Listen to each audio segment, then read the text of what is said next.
Alors bienvenue à tous, nous sommes en semaine 8 et voici une synthèse de vos travaux sur l'exercice des casseroles dans la partie 1. Alors comment ça va se passer? Je vais d'abord rappeler rapidement l'énoncé, et puis ensuite certains d'entre vous ont utilisé des méthodes à tâtons, on va dire, donc je vais les exposer ici. Certains ont utilisé du calcul littéral, on va voir que les deux se recoupent finalement. Et puis au final, je vais aussi parler des deux parties de l'exercice des casseroles numéro 2 qui sera à rendre, qui est un exercice qui va demander plus d'investissement que d'habitude, qui est plus important. Alors d'abord, le rappel de l'énoncé, on souhaite fabriquer des casseroles d'1 litre et on cherche leurs dimensions. Quelles sont les dimensions des casseroles de 1 litre? On avait vu que les dimensions c'était rayon et hauteur. Et tout ce qu'on cherche à obtenir, c'est un volume d'1 litre, c'est-à-dire 1000 cm3. Autrement dit, en utilisant la formule du volume du cylindre, pi fois r au carré fois h doit être égal à 1000 cm3. Alors certains ont fait des essais tout simplement. Donc voici la production de l'un d'entre vous, de l'un ou l'une d'entre vous. On voit qu'il y a l'utilisation de la formule avec un rayon ici de 5 et une hauteur de 6, donc on n'obtient même pas un demi-litre. Ici donc on a augmenté, un rayon de 7 et une hauteur de 8, là on dépasse 1000 cm3, on dépasse 1 litre. Alors du coup on a baissé la hauteur à 6, puis on a réaugmenté, parce que là on était inférieur à 1000, etc. Et puis c'est reparti, là, vous voyez, on avait un rayon de 7, puis c'est reparti sur d'autres rayons. Alors ce qui aurait été intéressant, c'est qu'à partir de ces deux lignes-là, on voit qu'avec le rayon de 7, une hauteur de 6 est insuffisante, une hauteur de 7 est trop importante, donc peut-être qu'il aurait fallu choisir une hauteur entre 6 et 7, 6,5 par exemple. Alors c'est ce qu'ont fait d'autres élèves, voilà un travail où il y a beaucoup d'essais, et puis on va se concentrer sur cette partie-là, où on a un rayon de 5 qui a été fixé, et à partir de là, regardez, avec une hauteur de 7, on obtient 549,8, avec une hauteur de 10, 585, avec une hauteur de 12, 942, on voit qu'on se rapproche de 1000, avec une hauteur de 13, 1021, et puis à partir de là, l'élève qui a fait ça s'est dit, ma hauteur c'est entre 12 et 13, donc je vais essayer 12,5, c'est insuffisant. Donc ma hauteur elle est entre 13 et 12,5, j'essaye 12,75, c'est un petit peu trop, on n'est pas loin.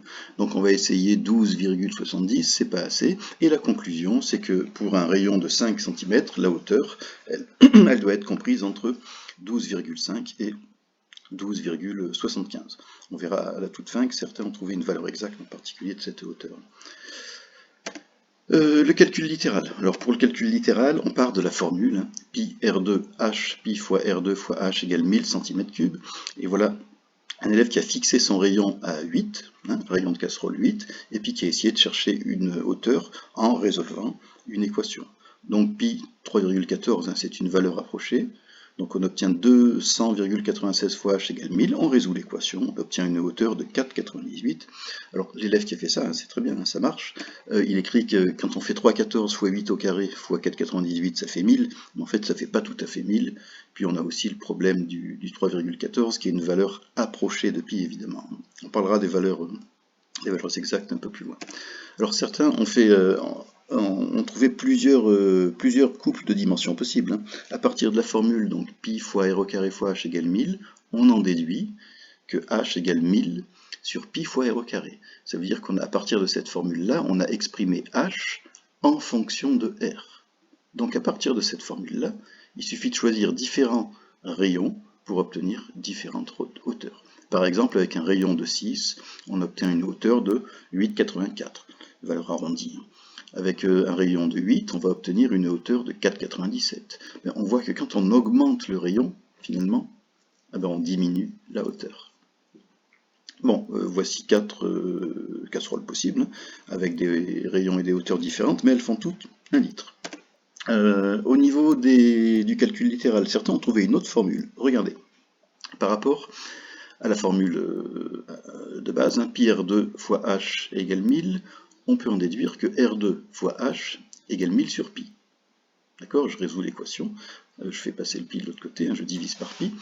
Et donc on va obtenir deux choses. On va obtenir que ou bien H égale 1000 sur pi fois R au carré, c'était la formule précédente, ou bien on peut aussi obtenir, en divisant par H, que R c'est racine carrée de 1000 sur pi fois h. On a deux formules possibles, l'une qui permet d'exprimer h en fonction de r, et l'autre qui permet d'exprimer r en fonction de h.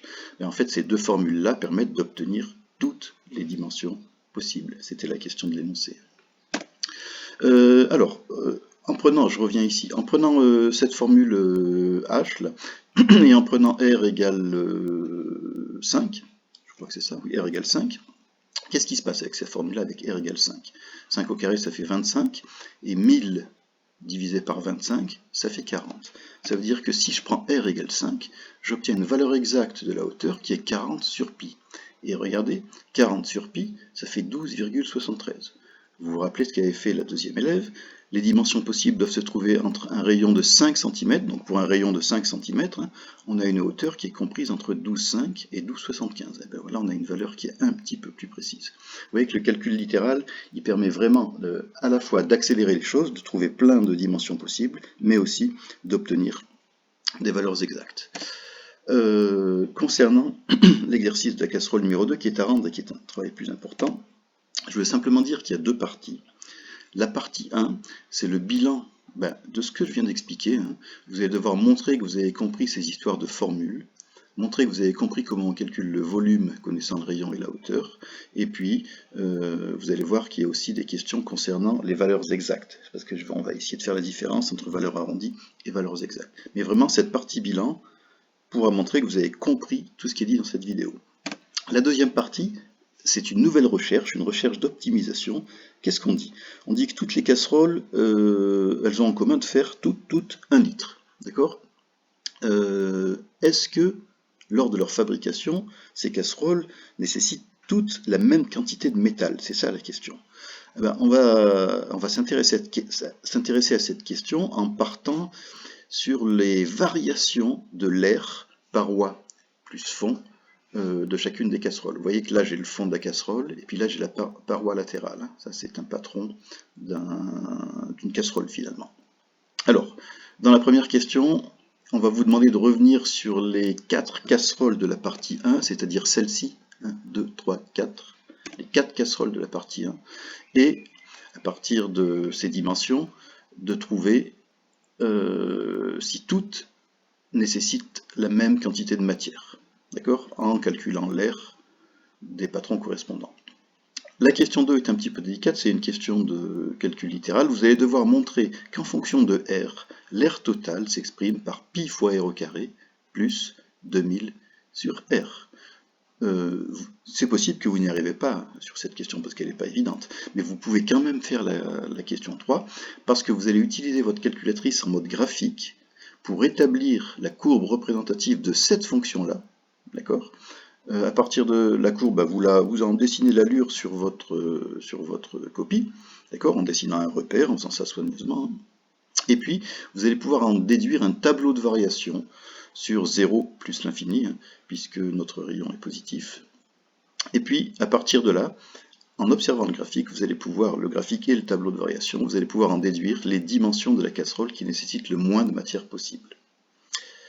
En défi, mais ça ce sera difficile, c'est peut-être moi qui vous montrerai ça, on va conjecturer, vous allez devoir conjecturer la valeur exacte de ces dimensions.